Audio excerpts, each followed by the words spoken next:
Hello students, welcome back. चलो हमारी ये जो सीरीज थी तुम्हारा S Y B com semester 3 और 4 की, इसका सेमेस्टर 4 कंटिन्यू करते हैं। थोड़ा बिजी था मैं बीच में, तो कुछ लेक्चर्स कंटिन्यू पोस्ट नहीं कर पाया।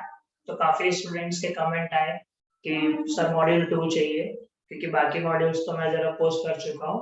तो मैं और फ्रेश लेक्चर्स अभी डालूंगा। तो चलो आज फिलहाल हम सेमेस्टर 4 का मॉड्यूल 2 कंटिन्यू करते हैं। कुछ स्टूडेंट्स को शायद ये बुक से नहीं समझ रहा था। ओके, एंड ऐसे ही मैं एफ आई बी कॉम के भी कॉमर्स पेपर 1 तो अपना हो चुका है, पेपर 2 के भी और लेक्चर्स अभी पोस्ट करूंगा। ठीक है, तुम लोग काफी एक्साइटेड होकर देख रहे हो, मुझे कंटिन्यू कमेंट करते हो, व्यूज भी अच्छे आ रहे हैं, तो अच्छा लग रहा है मुझे भी कि तुम लोग देख रहे हो। तो चलो पहले ये मॉड्यूल समझते हैं, फिर कुछ भी तुमको डाउट होगा तो तुम मुझे कमेंट करके पूछ सकते हो। ओके, वो स्टूडेंट जिनको मॉड्यूल 2 की रिक्वायरमेंट थी वो इस मॉड्यूल को पूरा जरूर देखना।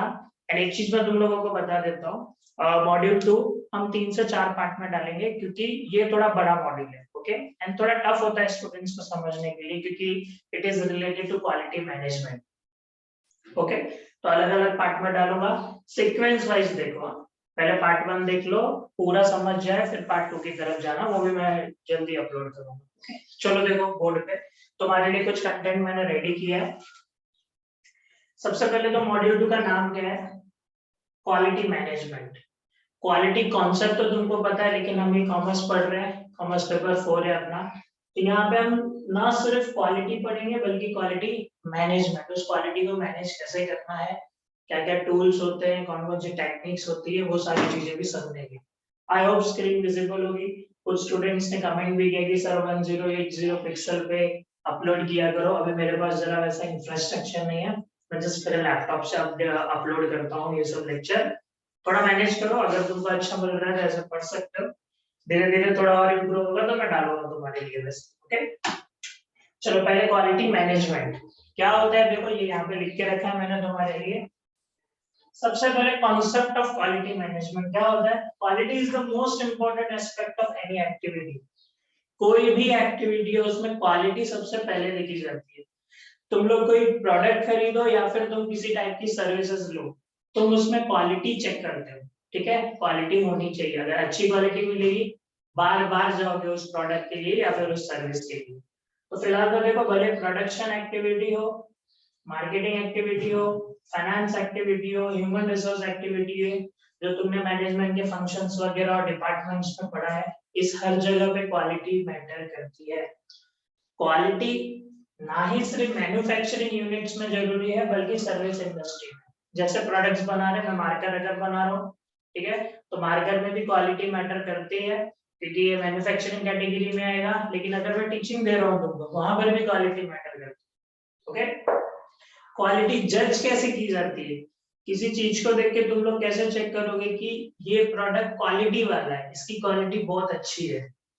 एक्चुअली इसका कोई एक स्टैंडर्ड नहीं है कि जैसे प्रोडक्ट देख के तुम लोग बोलते हो ना कि अरे ये प्रोडक्ट अच्छा है, तुम्हारे लिए अच्छा हो सकता है, जरूरी नहीं कि हर किसी के लिए अच्छा हो। तो हमेशा भी इस चैप्टर को भी तुम लोग कस्टमर बन के सोचना देना। ठीक है, एक कस्टमर प्रोडक्ट में या सर्विस में क्या देखता है कि उसको क्वालिटी पसंद आती है या नहीं आती है, या फिर हम देखो फीडबैक देते हैं, बहुत सारी चीज होती है। आजकल तो देखो ऑनलाइन जब डिलीवरी होती है, प्रोडक्ट आ जाता है तुम्हारे पास, तो वो जो डिलीवरी पर्सन होता है वो भी तुमको बोल के जाता है कि सर एक मैसेज आएगा, आप प्लीज फीडबैक दे देना। एक्चुअली उस फीडबैक से कंपनी को ये समझ में आता है हमने क्वालिटी अच्छी दी कि नहीं। अब अगर तुम फीडबैक नहीं देते हो तो जरूरी थोड़ी है कि उसकी क्वालिटी अच्छी थी कि नहीं थी ये पता नहीं चलेगा। ओके, वो डिपेंड करता है, हर किसी के हिसाब से अलग होता है। थेरेटिकल है तो हमें थेरेटिकल पढ़ेंगे। चलो ये देखो, ऑब्जेक्टिव में अगर तुमको एग्जाम में आया तो तुमको ये बताना है क्वालिटी क्या होता है। ठीक है, quality is fully satisfying agreed customer requirement. क्या बोलते हैं इसको? Quality is fully satisfying agreed customer requirement. सबसे पहले देखो कस्टमर की रिक्वायरमेंट क्या थी, उसको रिक्वायरमेंट के बदले आपने दिया क्या। ठीक है, और वो कस्टमर की सेटिस्फेक्शन पे सही बैठा क्या, कस्टमर सेटिस्फाई हुआ क्या। अगर तुम कस्टमर को जो चीज दे रहे हो, कस्टमर उससे सेटिस्फाइड है, अच्छी तरीके से सेटिस्फाइड है, मतलब उसमें क्वालिटी इन्वॉल्व थी।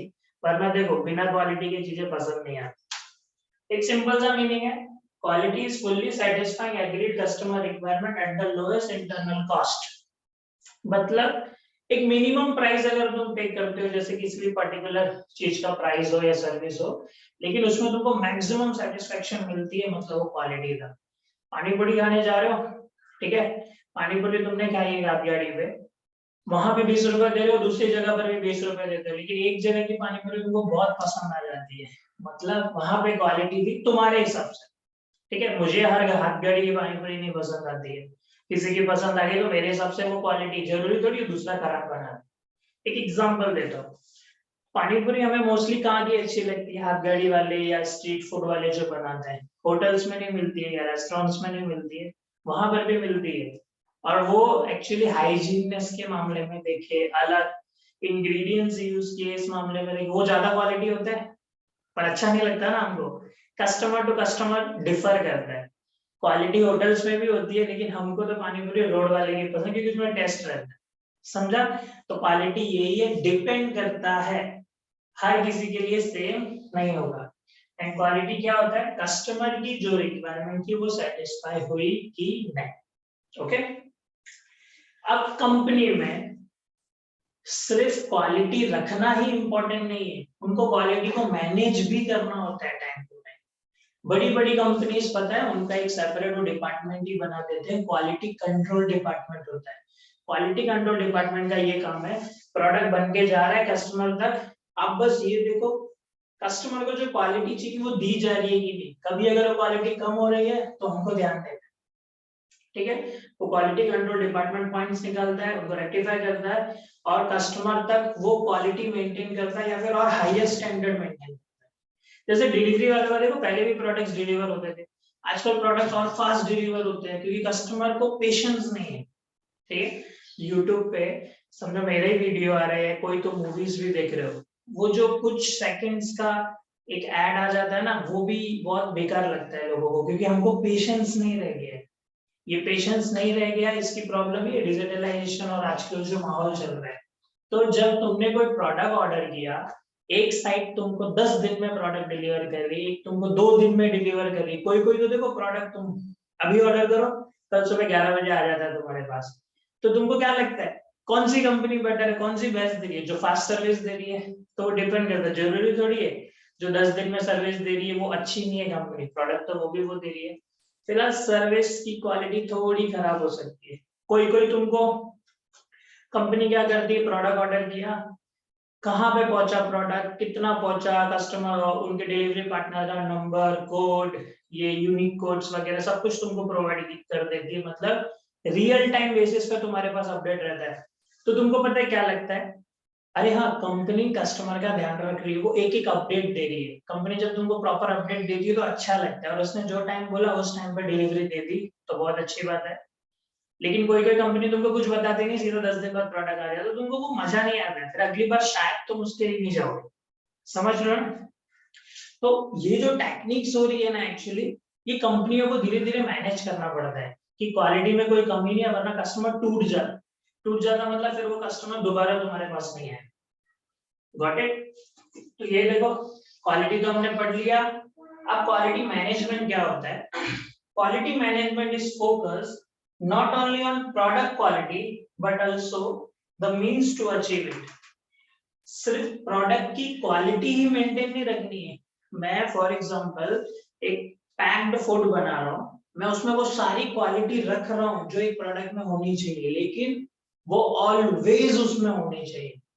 आज कंपनी को 10 साल हो गए, 20 साल हो गए, 100 साल हो गए, लेकिन मैं जो क्वालिटी पहले दे रहा था वही क्वालिटी मुझे आज भी देनी पड़ेगी। ये एक सेट टारगेट रखना है, तो मतलब तुमने क्वालिटी को मैनेज करके रखा है, समझ रहे हो ना। यही इस चैप्टर में अलग अलग टाइप से हम डिटेल में पढ़ने वाले, ठीक है। क्वालिटी मैनेजमेंट, क्वालिटी को सिंपली मैनेज करना है, प्रोडक्ट ही नहीं, ओवरऑल सारी चीजें हमको क्वालिटी वाइज देनी है। अब देखो कुछ चीजें इसमें पढ़ेंगे क्वालिटी में। फिलहाल एक सबसे इंपॉर्टेंट क्वेश्चन है, अभी तुम लोगों को पता चल चुका है तुम्हारा एग्जाम इस बार का एमसीक्यू, अपने कॉलेज में तो एमसीक्यू का होगा, और रिटर्न में भी पॉसिबल है तुम्हारा ऑफलाइन एग्जाम, बट देखते हैं कैसे पैटर्न में होने वाला है, जैसा अभी कॉलेज की तरफ से इंस्ट्रक्शन आएगा फिलहाल मैं तुमको डिटेल में पढ़ा रहा हूँ, इसमें तुम ऑब्जेक्टिव्स के हिसाब से भी प्रिपरेशन कर सकते हो। ये दोनों इंपॉर्टेंट ऑब्जेक्टिव एग्जाम में आ सकते हैं, ठीक है। And these are the dimensions of quality, मतलब क्वालिटी किन चीजों के हिसाब से जज की जाती है, ये हमें पढ़े, ओके। तो one of the most important question, ये ध्यान से देखोगे, dimensions of quality dimension refers to those aspects against which quality of a product can be judged। ये इंपॉर्टेंट है, देखो प्रोडक्ट की क्वालिटी किस हिसाब से जज होगी, ठीक है। ये वो 8 डायमेंशंस हैं, याद रखो। एमसीक्यूज में तुमको पूछा जा सकता है, 3 इसमें से रहेंगे, चौथा कुछ अलग रहेगा। तो ये 8 डायमेंशंस है, इनके हिसाब से डिसाइड होती है, ठीक है, कि प्रोडक्ट की क्वालिटी अच्छी है कि नहीं। किसी चीज में हाई हो सकती है, किसी चीज में लो भी हो सकती है, ओके। तो चलो देखो, सबसे पहले इन दोनों की बात करेंगे। पहले टोटल 8 डायमेंशंस कौन से, देखो परफॉर्मेंस, प्रोडक्ट की परफॉर्मेंस के हिसाब से जजमेंट आ जाता है तुमको कि क्वालिटी है कि नहीं, थोड़ा थोड़ा अंदाजा तुम भी लगा सकते हो।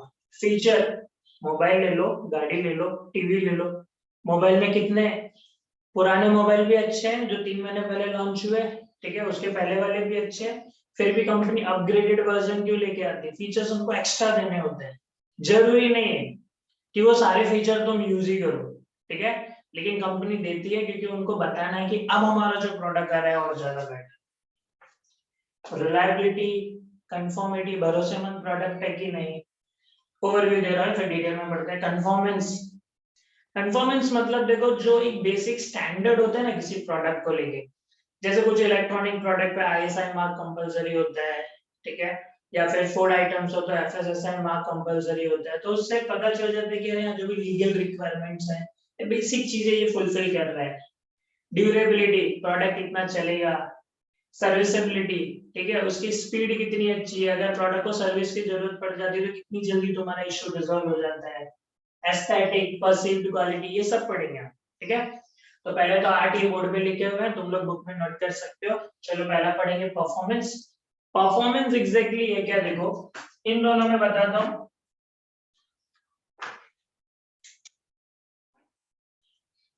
ये नॉर्मली प्राइमरी कैरेक्टरिस्टिक्स आता है, ये प्राइमरी में आता है और ये वाला सेकेंडरी में आता है। मतलब परफॉर्मेंस तो तुमको किसी प्रोडक्ट में जो बेसिक चीज तुमको चाहिए ही, वो परफॉर्मेंस के हिसाब से जरूर हो जाती है। एंड फिर भी कुछ और एक्स्ट्रा चाहिए तो वो फीचर्स में काउंट हो जाता है। जैसे कि एग्जांपल देना, एक टीवी है, ठीक है, शॉप पे तुम टीवी लेने जा रहे हो, तो टीवी में बेसिक तुम क्या देखोगे, पहले साउंड क्वालिटी। मैं मेरा बता रहा हूँ, मैं अगर टीवी लेने जाऊंगा, मैं पिक्चर क्वालिटी देखूंगा, साउंड क्वालिटी देखूंगा। अगर मुझे गाने सुनने का अगर सॉन्ग है, उसकी साउंड क्वालिटी अच्छी है, तो मेरे हिसाब से उस प्रोडक्ट की परफॉर्मेंस बेस्ट है। अभी मैंने भी जो टीवी भी समझो रिसेंटली लिया है, तो जिसमें अच्छे वॉट के स्पीकर्स आते हैं, मैंने वही टीवी लिया, क्योंकि मेरे हिसाब से अगर कोई टीवी है जो साउंड सिस्टम अच्छा दे रही है, तो मेरे हिसाब से अच्छी है। मुझे पिक्चर क्वालिटी देना, बाकी बहुत सारे फंक्शन होते हैं, ठीक है, इनबिल्ट कुछ एक्स्ट्रा चीजें होंगी, या साइड में कुछ यूएसबी वाले फीचर्स होंगे, मेरे हिसाब से मतलब कि मैं उतने यूज ही नहीं करूंगा, ठीक है। तो ये परफॉर्मेंस वहां पे डिपेंड करती है, प्राइमरी कैरेक्टरिस्टिक्स। अब दूसरा फीचर्स, मतलब और भी कुछ एक्स्ट्रा चीजें।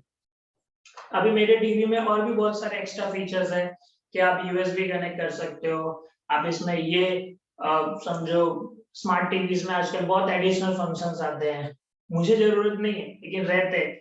तो किसी किसी के हिसाब से अगर वो एडिशनल फीचर्स भी हैं तो टीवी अच्छी है, किसी के हिसाब से सिर्फ वो उसकी परफॉर्मेंस अच्छी चल रही है तो वो ठीक है, वो डिपेंड करता है। मोबाइल का एग्जांपल भी ले सकते हैं हम यहाँ पे। मोबाइल देखो, आज भी जब कॉल करते हैं हम लोग, आज भी मोबाइल का बेसिक यूज क्या है, कॉल करना है, ठीक है। और आज भी जब कॉल आता है कुछ और बोलते हो कि हेलो ही बोलते हो, हेलो ही बोलते हो, मेंटेन है ना, ये बेसिक है। लेकिन फिर भी अभी मोबाइल्स में देखो हायर डेफिनेशन कैमरा देते हैं, स्टोरेज, पहले हमारा 4 GB 5 GB 8 GB में काम हो जाता है, 128 GB देते हैं। हमको मोबाइल वो देख के अच्छा लगता है, लेकिन बताओ यूज करते हैं क्या, पूरा मोबाइल 128 GB भर लेते हैं क्या, नहीं। वो फीचर्स है जो मोबाइल कंपनी दे रही है, उसके हिसाब से कुछ कस्टमर को लग सकता है कि ये प्रोडक्ट ज्यादा बेटर है, ठीक है। जो प्रोडक्ट एक मोबाइल है 128 GB का स्टोरेज दे रहा है, कैमरा 64 पिक्सल का दे रहा है, ठीक है, मेगापिक्सल का, एंड एक दूसरा मोबाइल है उसकी रेंज क्वालिटी बहुत अच्छी, आवाज बहुत अच्छी आती है, लेकिन उसमें 32 GB है और कैमरा 10 या 12 15 मेगापिक्सल का है, जो मिनिमम मेगापिक्सल आते हैं। तो कोई बोलेगा कि ये मोबाइल ज्यादा अच्छा है, वो खराब है, बट दोनों अलग कैटेगरी के है ना, किसी के लिए वो अच्छा होगा, किसी के लिए वो अच्छा होगा। तो ये देखो परफॉर्मेंस एंड फीचर्स, ओके, मनन प्रकाशन की बुक रेफर करो, उसमें इनके अंदर अच्छा खासा एक्सप्लेनेशन लिखा है, 3-4 लाइन का तुम लोग पढ़ सकते हो। फिर एक है रिलायबिलिटी। रिलायबिलिटी देखो, प्रोडक्ट कितना भरोसेमंद है, एक्चुअली जिस एक्सपेक्टेशन से तुमने लिया है वो उतनी यूटिलिटी फुलफिल कर रहेगा। अभी रिलायबिलिटी के मामले में मैं तुमको बोलूँ ना, जापान जापान ऐसे प्रोडक्ट बनाता है, तुम दो कंट्रीज को कंपेयर करो। अभी तो देखो इंडिया में मेक इन इंडिया कॉन्सेप्ट आया था, अब इंडिया अपने खुद प्रोडक्ट्स बनाता है, छोटे छोटे प्रोडक्ट्स भी हमारे खुद के आते हैं। वरना अभी तक जो भी हम प्रोडक्ट यूज करते थे, थोड़े साल पहले, मैं मेरे बचपन की बात करूँ तो नॉर्मली जापान के जो सोनी ये सब ब्रांड आते थे, सोनी सेंसुई वगैरह ये सब, और फिर धीरे धीरे चाइना के प्रोडक्ट्स आने लगे। तुम खुद बताओ रिलायबिलिटी के मामले में, एक साउंड सिस्टम तुमने लिया, अभी तो हम साउंड सिस्टम की जरूरत नहीं पड़ती है, बट लेटेस्ट एग्जांपल तुम्हारे हिसाब से तो ब्लूटूथ स्पीकर्स, तुम एक ब्लूटूथ स्पीकर जापान का खरीदो, अभी जापान की सोनी कंपनी का बना हुआ, और कोई भी तुम एक ब्लूटूथ स्पीकर चाइना की कंपनी का बना हुआ खरीदो, देखो जो स्टेशन के बाहर भी मिल जाता है 150, 200, 300 रुपए में, तुम खुद बताओ ना रिलायबल कौन सा है, रिलायबल कौन सा होगा? रिलायबल 100% जापान होता है, क्योंकि देखो इसमें अभी आगे जाके हम जो बहुत सारे कॉन्सेप्ट्स भी पढ़ेंगे ना, क्वालिटी के ऊपर सबसे ज्यादा फोकस करने वाला कंट्री एक ही है दुनिया में, जापान। और उसने जब मैन्युफैक्चरिंग चालू की ना अपने कंट्री में, तो उसने पहले ही सोचा हम देंगे तो क्वालिटी देंगे, इसीलिए जापान के प्रोडक्ट्स पूरे दुनिया में बिकते हैं और बेस्ट क्वालिटी के होते हैं, मतलब प्रोडक्ट टूट जाएगा तो भी चलता है। सोनी वगैरह ये सब नाम भी, अभी कार्स में भी देखो होंडा हो गई, या और भी जितने जापान के प्रोडक्ट आते हैं, बेस्ट आता है, बेस्ट। चाइना से कंपेयर कर लो, चाइना सस्ते देगा तो क्वालिटी एकदम बेकार देता है। तो रिलायबिलिटी भी डिपेंड करती है, रिलायबिलिटी एक इंपॉर्टेंट डायमेंशन है कि क्वालिटी कैसी होगी, गॉट इट। और इसके हिसाब से ये पॉइंट भी कर लेते हैं जरा, ड्यूरेबिलिटी। ड्यूरेबिलिटी मतलब चलेगा कितना, प्रोडक्ट कितना चलेगा। अब ये तो चाइना के बारे में फेमस डायलॉग है तुम्हारा, ठीक है, चाइना का माल खरीद लिया, कितना चलेगा पता नहीं, बोल नहीं सकते तुम दुकान, मेरे साथ भी हुआ है, दिवाली के टाइम पे अगर मैं शॉप से लाइटिंग खरीद के लेके आऊं, वहां चल रही थी, घर पे आके नहीं चले, ट्रांसपोर्ट में क्या पता खराब हो गई होगी। तो यही होती है, प्रोडक्ट कितना ड्यूरेबल है। मतलब मैंने एक मोबाइल लिया अभी एग्जाम्पल मोबाइल लेते हैं, मैंने एक मोबाइल लिया, तुम एक बात बताओ ना, आजकल मोबाइल की लाइफ कितनी होती है? तुम ऐसा सोचते हो एक मोबाइल हमने खरीदा, मैं इसको जिंदगी भर यूज करूंगा? नॉर्मली मोबाइल कंपनीज जो होती है, मोबाइल की लाइफ कितनी देती है, वारंटी कितना देती है? 1 साल। और तुम चेक कर लो, 1 साल तक तो मोबाइल मस्त चलता है, लेकिन 1 साल के बाद फिर वो थोड़ा डगमगाने लगता है। यही होता है एक्चुअली ड्यूरेबिलिटी। फिलहाल अगर मैंने सोचा है कि मेरा एक मोबाइल 4 साल अच्छा चलेगा, लेकिन अगर वो 2 साल में खराब होने लगा, तो मेरे हिसाब से वो प्रोडक्ट इतना ड्यूरेबल नहीं था। लेकिन कोई प्रोडक्ट ऐसा है जो मैक्सिमम कैपेसिटी तक चल लिया, फॉर एग्जाम्पल एक बल्ब, मैंने एक बल्ब लिया, बल्ब वाले भी 1 साल की वारंटी देते हैं, कोई कोई बल्ब ऐसे रहते हैं 4-4, 5-5 साल चल रहे हैं, खराब ही नहीं हो रहे हैं। तो मतलब प्रोडक्ट बहुत ही अच्छे क्वालिटी का था और ड्यूरेबल था। हम सोचते हैं बल्ब 1-1.5 साल चल गया, फिर भूल जाते हैं, 100-150 रुपए के लिए क्या करना, मस्त चल गया अच्छा, लेकिन कोई बल्ब 10-15 दिन में खराब हो जा रहा है, 1-2 महीने में, तो प्रोडक्ट मतलब ड्यूरेबल नहीं। ओके, ड्यूरेबिलिटी मतलब हमने जितना सोचा उससे ज्यादा वो अपनी लाइफ दे रहा है कि, या उतनी दे रहा है कि नहीं, गॉट इट। तो जो प्रोडक्ट रिलायबल होगा वो डेफिनेटली ड्यूरेबल होगा। जापान भी इस मामले में बेस्ट है, तो उसके प्रोडक्ट बहुत ज्यादा ड्यूरेबल होते हैं, मतलब हार्डवेयर टूट जाएगा लेकिन फिर भी सिस्टम काम करेगा, समझ लो। चलो अब कन्फर्मेंस के बारे में बात करते हैं। कन्फर्मेंस में देखो, जो भी स्टैंडर्ड की बात करेंगे, कोई भी प्रोडक्ट बनाने के लिए जो बेसिक स्टैंडर्ड फॉलो किया जाना चाहिए, वो देख के तुमको भरोसा आएगा। फॉर एग्जाम्पल गवर्नमेंट देखो, भारत सरकार ने ऐड कर दी है, जब भी आपको इलेक्ट्रॉनिक आइटम्स खरीदो तो आप ISI मार्क देखो। ओके, ISI मार्क देखो। तुम अगर कुकर वगैरह मिक्सर वगैरह खरीदने जा रहे हो और वहां पे ISI मार्क देखते हो तो एक्चुअली थोड़े तुम श्योर हो जाओ प्रोडक्ट अच्छा है। गवर्नमेंट ने बोला था ISI मार्क लगो, मतलब टेस्टिंग वगैरह हो चुकी है, यही है। अब कंफर्मेंस के हिसाब से तुम चेक कर लोगे ना, अरे हाँ ISI मार्क है, क्वालिटी होगा। या फिर कुछ ब्रांड्स ने अपना नाम इतना अच्छा बनाया है कि उनका नाम सुन के तुम बोलते हो अरे हाँ ये क्वालिटी रहेगा। बेसिक चीज तो प्रेजेंट होगी ही इसमें, कोई भी छोटी मोटी चीज ले सकते हो। क्लोथ्स में देखो डायमंड वगैरह है, कोई दूसरे अदर ब्रांड्स। लैपटॉप्स में भी अगर मैं डेल का लैपटॉप यूज कर रहा हूँ तो डेल और HP के लैपटॉप बोलते हैं लैपटॉप इंडस्ट्री में बहुत अच्छे हैं। डेफिनेटली वो कुछ बेसिक चीजें इसमें प्रेजेंट रहेंगी, चलेगा, ड्यूरेबल भी रहेगा। लेकिन अगर समझो मैं लिनोवो का लैपटॉप यूज कर रहा हूँ या कोई अदर ये और भी कोई दूसरी कंपनी का यूज कर रहा हूँ जो ज्यादा पॉपुलर नहीं है, भले वो मुझे बड़ी स्क्रीन दे रहे हैं, ठीक है, भले वो बड़ी स्क्रीन दे रहे हैं, लेकिन शायद उसमें कुछ बेसिक चीजें मिसिंग है, कुछ टाइम के बाद वो खराब हो जाएगा, ड्यूरेबल भी ना रहे। पर कंफर्मिटी के बारे में क्या होता है, conformity is just basic standards follow हो रहे हैं कि नहीं हो रहे हैं, समझ रहे हैं। Performance, feature, reliability, conformity, durability. फिर सर्विसेबिलिटी, ये कार का एग्जांपल ले लेते हैं, ठीक है। कोई प्रोडक्ट अगर खराब हो गया, कोई प्रोडक्ट खराब हो गया, तुमको समझो कुछ उसको लेके कंप्लेन है, तुम्हारी कंप्लेन कितनी जल्दी सॉल्व हो जाती है और प्रोडक्ट कितनी जल्दी रिपेयर हो जाता है। जैसे कि इंडिया में टाटा की कार वगैरह, या फिर अभी फ्लिपकार्ट या अमेजन या ऑनलाइन शॉपिंग में भी जा सकते हैं। तुमको किसी पर्टिकुलर चीज को लेके कंप्लेन है, वो तुम्हारी कंप्लेन कितनी जल्दी सॉल्व हो गई, सामने वाला कितनी बेस्ट सर्विस दे रहा है, इसके ऊपर डिपेंड करता है। तो जो तुम्हारा इश्यू जल्दी सॉल्व कर देगा, मतलब कंपनी भी तो भरोसेमंद है, ऑलरेडी तुमको उस पर ट्रस्ट आ जाएगा, अगली बार भी तुम उसके साथ ही ट्रांजेक्शंस करना प्रीफर करोगे कि नहीं। अभी जैसे मैं एक रिसेंटली एग्जांपल देता हूँ, अगर समझो तुम ऑनलाइन कुछ बुकिंग कर रहे हो, तुम्हारा कुछ पेमेंट डिडक्ट हो जाता है, फिर इश्यू हो जाता है, तुमने पेमेंट किया, सामने वाले को पहुंचा नहीं, कभी कभी देखो पैसे कट जाते हैं, तो पैसे आते नहीं है, अगर ऐसा कुछ इश्यू है। अब जिस साइट से तुम बुक कर रहे थे, अगर वो साइट वाला तुमको प्रॉपर रिस्पॉन्स नहीं देता है, तो ब्रेन में निगेटिव इंप्रेशन आएगा ना, इसकी सर्विस ही अच्छी नहीं है। मतलब अगली बार मैं 100 रुपए का भी कुछ इसके साथ ट्रांजेक्शन करूँ, तो पता नहीं सामने वाला मेरा 100 रुपए का इश्यू भी जल्दी सॉल्व करेगा कि नहीं करेगा। तो यहाँ से मुझे उस कंपनी के बारे में, उसकी क्वालिटी कैसी, इसके बारे में जजमेंट आ जाएगा। और डायमेंशन से हम जज करते हैं, समझ रहे हो ना, डायमेंशन से हम क्या करते हैं, सिर्फ जज करते हैं। सर्विसेबिलिटी, ये ऑटोमोबाइल इंडस्ट्री, मोबाइल इंडस्ट्री, इन सब में बहुत, कार में देखो बहुत सारे लोग टाटा की कार लेना ज्यादा प्रेफर इसलिए करते हैं, मारुति सुजुकी की कार लेना इसलिए प्रेफर करते हैं, इनके सर्विस सेंटर बहुत सारी जगह पे है, कुछ भी इश्यू हुआ जल्दी रिजॉल्व हो जाएगा। लेकिन कोई न्यू ब्रांड है, कार तो बहुत प्रीमियम दे रहे हैं, समझो 10-15 लाख में प्रीमियम कार एकदम दे रहे हैं, लेकिन अगर समझो कभी उसमें कुछ प्रॉब्लम हो गई तो वो सर्विस जल्दी नहीं मिलेगी, वो कार हो सकता है 15-20 दिन, महीनों खड़ी रहे, और कार ली है तुमने, उसका इश्यू सॉल्व होने को महीनों लग जाए तो प्रॉब्लम हो जाएगी ना। तुमने तो ले ली, लेकिन तुम दूसरे को सजेस्ट नहीं करोगे, ठीक है, क्योंकि उसकी क्वालिटी तुमको पसंद नहीं आएगी। समझ रहे हैं यहाँ तक। फिर देखो ये एस्थेटिक्स एक पॉइंट है। एस्थेटिक मतलब नॉर्मली देखो ये ब्यूटी से रिलेटेड होता है। नॉर्मली ऐसे बोलते हैं इंसान जज कैसे कर रहा है चीजें, ये नॉर्मली ब्यूटी रिलेटेड वर्ड है, लेकिन यहाँ पे कैसे रिलेटेड है देखो।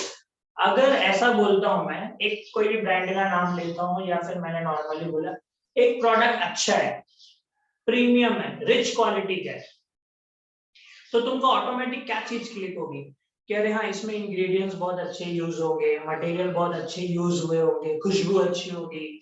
चाय की मैं बात करूँ, चाय मैंने बोली कि कोई प्रीमियम चाय या ब्रांडेड चाय, तो तुमको ऑटोमेटिक फील होगा हाँ प्रीमियम क्वालिटी की खुशबू होगी, टेस्ट अच्छा होगा, सब कुछ। तो जब तुम अच्छा अच्छा सोचने लगते हो किसी चीज के बारे में, तो एक्चुअली ये वही है। कुछ लोगों को ब्रांड्स का नाम सुन के, हेल्दी चीजें सुन के, प्रीमियम चीजें, रॉयल चीजें सुन के जो एक जजमेंट बना लेते हैं, ये वो वाला पार्ट है। इससे वो खुद ही अंदाजा लगा लेते चीज ऐसी हो, ठीक है। तो कभी कभी हमको एक स्टैंडर्ड भी तो मेंटेन करना पड़ता है। अगर हम अपने आप को अच्छा दिखाएंगे तो मतलब समझे, अभी एक एग्जांपल यहाँ पे देखो, तुम समझो एक होटल में गए, खाना खाने जा रहे हो, होटल में जा रहे हो तुम, होटल में जस्ट नॉर्मल प्लास्टिक के स्टूल टेबल पड़े, न कुछ अच्छा इंटीरियर वगैरह है, जहाँ पे खाना बन रहा है सब कुछ ऐसे गंदा गंदा तुम्हारे सामने दिख रहा है, एक जजमेंट तुम क्या लगा लोगे वहां पे? वो माहौल देख के ही तुम लोग सोच लो कि शायद अरे मजा नहीं आएगा। मैं भी कई बार अगर मुझे भूख लगी है, होटल पे जाना है, लेकिन अगर किसी ऐसे होटल को मैंने देख लिया तो मैं नॉर्मली अवॉइड करता हूँ, दूसरी जगह पे जाऊंगा। क्योंकि अब देखो, बाद में मुझे पता चले अरे यहाँ का समझो चाइनीज या नूडल्स बहुत पॉपुलर है, पर एक लुक देख के मुझे नहीं जमा ना, क्वालिटी मैंने जज कर ली वहीं के हिसाब से। लेकिन कभी कभी हम बहुत अच्छे होटल्स में जाते हैं, स्टैंडर्ड देखा, इंटीरियर देखा, मेन्यू कार्ड देख के तुमको समझ आता है चलो प्रोडक्ट भी महंगा होगा, बैठ के ऑर्डर किया, खाया, खाने के बाद दिमाग खराब, अगली बार तुम बोलते हो चलो नहीं आएंगे। प्रोडक्ट ट्राई किया तभी तुमको पता चला ना, ठीक है। बट पहला जजमेंट अच्छा हो सकता है, अच्छा होता भी है, रेयर केस की बात कर रहा हूँ, तो ये वही है। एक लास्ट पॉइंट, परसीव्ड क्वालिटी। ये कौन सा पॉइंट है? लास्ट, अभी तक सारे याद हो गए क्या बताओ? अभी तक सारे याद हो गए? Perceived quality. अब देखो ये पॉइंट क्या है, एक्चुअली इस पॉइंट को फोकस करते हुए जो कंपनियां है ना, एडवर्टीजमेंट बहुत करती है। एडवर्टीजमेंट मतलब कस्टमर्स के दिमाग में उन्होंने एक चीज ये बिठा दी है, जिस प्रोडक्ट का ऐड हो रहा है और जिस प्रोडक्ट का बहुत ज्यादा ऐड हो रहा है मतलब वो बहुत अच्छा प्रोडक्ट, बहुत ही अच्छा प्रोडक्ट है। परसीव्ड क्वालिटी मतलब तुमको उसकी क्वालिटी का अंदाजा ऐड से तुम लगा लोगे या ब्रांड नेम सुन के लगा लोगे। For example fair and lovely, fair and lovely का ऐड देखा तुमने? बहुत ही ज्यादा आता है। लक्स का साबुन है, बहुत ही, फेयर एंड लवली के ऐड में देखो एचडी ग्लो देते हैं वो लोग आज। अब हमारा आजकल टीवी भी देखो इतना ज्यादा एचडी नहीं आता जितना अच्छा एचडी ग्लो वो लोग देते हैं, ठीक है। अब फेयर एंड लवली का ऐड इतना है कि जिन लोगों को ज्यादा नॉलेज नहीं होती उनको तो यही लगता है कि अरे फेयर एंड लवली लगाने से डेफिनेटली एचडी ग्लो वगैरह ऐसा आता रहेगा, लेकिन रियलिटी में तुम देखोगे तो फेयर एंड लवली में जो मटेरियल्स यूज किए जाते हैं, बोलते हैं ऐसा कि जो लोग ऐसा बोलते हैं कि उसमें बहुत ज्यादा केमिकल वाले प्रोडक्ट्स यूज किए जाते हैं, स्किन के लिए शायद हेल्दी नहीं हो। इसीलिए देखो बहुत सारी इंडस्ट्रीज ऐसी हैं जो अब ऐसे टॉक्सिक मटेरियल वाले प्रोडक्ट्स नहीं लेके आती है, वो नॉर्मली देखो नेचुरल प्रोडक्ट्स, नेचुरल ग्लो, ये सारे वर्ड्स यूज करती है, कंपैरिजन करके कस्टमर्स को बताते हैं। फिलहाल मैं तुमको ये बताना चाह रहा हूँ, मैं किसी प्रोडक्ट को लेके नहीं बोल रहा हूँ, लेकिन ये बता रहा हूँ जो ऐड होता है कस्टमर को ये समझ में आता है किस प्रोडक्ट का ऐड हो रहा है, यही प्रोडक्ट अच्छा है, समझ रहे हो ना, यही प्रोडक्ट अच्छा है। लेकिन कुछ प्रोडक्ट्स ऐसे जिनका ऐड नहीं होता, जरूरी नहीं वो अच्छी नहीं। फॉर एग्जांपल डिटर्जेंट का ऐड आ रहा है, ठीक है, डिटर्जेंट का ऐड आता है, घड़ी वगैरह, टाइड वगैरह, लेकिन कभी कभी तुमने देखा कुछ कंपनीज ऐड नहीं करती, तुम्हारे दरवाजे के सामने बेचने आती है। अब एक बात बताओ, जरूरी थोड़ी उनका प्रोडक्ट खराब है, लेकिन पता है हमारे दिमाग में अरे इसका ऐड नहीं आता ना, खराब होगा ये, ठीक है। ये घड़ी वगैरह ये सब ब्रांड अच्छे हैं, इनका ब्रांड अच्छा नहीं है, अरे ये अलग अलग मार्केटिंग स्ट्रेटेजी है। वो लोग अपना पैसा टीवी पे और अदर चीजों पे एडवर्टाइजमेंट करने में देते हैं, ये लोग सेल्स पर्सन को एडवर्टाइजमेंट का पैसा देते हैं कि आप लोग डोर टू डोर सेल करो जाके, लेकिन जब वो सामने तुमको ट्रायल करके दिखाएंगे उनका भी प्रोडक्ट अच्छा हो सकता है। तो फर्स्ट इंप्रेशन में जो ब्रांड नेम सुन के तुमको पता चलता है ना, कह रहे हैं इसका एड भी आता है, ये ब्रांड भी है, ये प्रोडक्ट अच्छा ही होगा, यही होता है परसीव्ड क्वालिटी, समझ रहे हो? So how many dimensions are there? In total there are 8 dimensions, okay. कौन कौन से? Performance, feature, reliability, conformance, durability, serviceability, फिर ये अपना था एस्थेटिक्स और परसीव्ड क्वालिटी। इंपॉर्टेंट है, किसी के भी ऊपर तुमको आ सकता है एमसीक्यू में भी, या फिर कॉन्सेप्ट लिखने को जब फुल तुम्हारा रिटन एग्जाम होगा, ये इंपॉर्टेंट क्वेश्चन है जो एग्जाम में पूछा जा सकता है। एक बार फिर से, एक बार में अगर मेरा लेक्चर नहीं समझता, एक बार ध्यान से सुनो फिर से, ठीक है, थोड़ा रिवाइंड करके सुनो। एंड मैं सबको सजेशन देना चाहूंगा, मनन प्रकाशन की बुक लो, जो बेसिकली मैं रेफर करता हूँ, मैं मेरे भी ग्रेजुएशन के टाइम पे रेफर करता था, एक बार रीड कर लो, पूरा आंसर समझ जाएगा, समझ रहे हो ना, पूरा का पूरा आंसर तुमको समझ जाएगा, मेरे साथ साथ याद भी हो जाएगा, लिख लोगे तो और ज्यादा बेटर।